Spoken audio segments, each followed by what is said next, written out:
In this example, we have to solve for x. So our goal is going to be to get the x by itself. All right, in order to do that, we have to get rid of the 5 and we have to get rid of the 16, and in order to isolate the x or get the x by itself. Okay.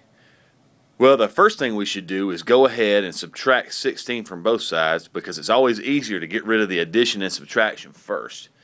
Okay. So we're going to take 16 away from this side, and as you know, if we do something to one side of the equation, we have to do it to the other. So we must take 16 away from this side. That leaves us with 5x. The 16's cancel out, equals some number. Well, there's been a bit of confusion about taking a negative number and then subtracting a number from it. Well, you can think of it like this. Imagine the temperature outside is 14 degrees, and then the temperature lowers, as indicated by this minus sign, by 16 degrees. Our new temperature will be negative 30. And you can think of numbers like that, or subtraction problems like that, anytime you're dealing with negative numbers. If you get confused, just think about the temperature. Our new expression, or excuse me, new equation is 5x equals 30. But we're not done. We still have to get rid of our 5. We still have to get x by itself, in other words.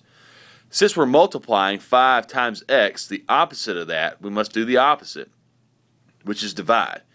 So we must divide both sides by 5. That eliminates these 5's, and you're left with x equals negative 30 over 5.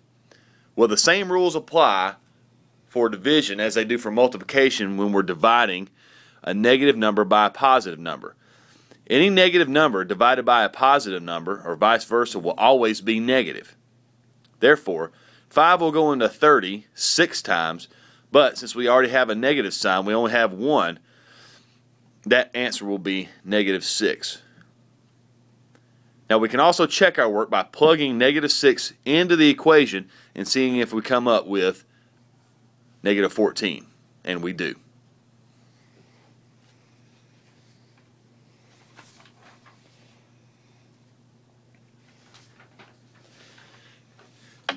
Nick saves 3/5 of the money he earns each week. If he earns M dollars per week, write an expression representing the amount Nick saves each week. Well, we know that we can represent anything with any variable. Here we've chosen the variable M. Now if we know that he earns this amount of money every week, and we know he saves that portion of it, in this case all we need to do is multiply 3 over 5 times M. But we need to learn to write that algebraically, and we simply do that by saying 3/5 M. So for example, if the question had been asked, Nick saves 1/2 of the money he earns each week, and he earns M amount, the answer would have been 1/2 M. If we had said that Nick saves 1/4 of the money he earns, the answer would have been 1 over 4 M. But in this case we were told that he saves 3/5 of his money, therefore the answer is 3/5 M.